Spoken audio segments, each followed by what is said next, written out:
Setelah baku tembak terjadi di Yahukimo dan Puncak Jaya, kini giliran dua zona hitam OPM kembali membara. Zona hitam di Lani Jaya kembali membara setelah terjadi baku tembak antara elit gabungan TNI menghadapi kelompok Purom Okiman Wenda. Purom Wenda merupakan Panglima Komando Lani Jaya berpangkat jenderal yang pernah menyerang Kapolda Papua tahun 2012.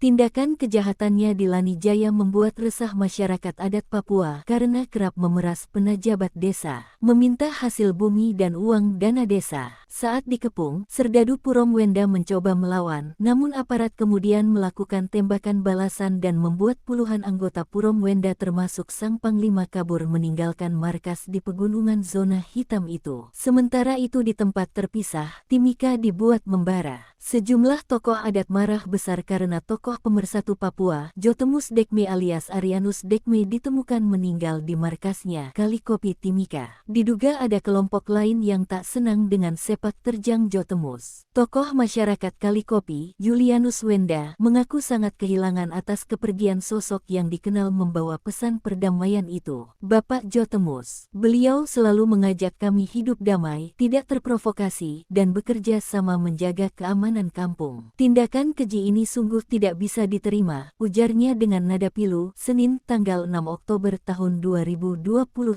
Jotemus Dekme dikenal sebagai tokoh pemersatu dan penyejuk wilayah Kalikopi. Ia menjadi jembatan komunikasi antara warga, aparat, dan kelompok bersenjata, serta aktif mengajak masyarakat menjauhi kekerasan.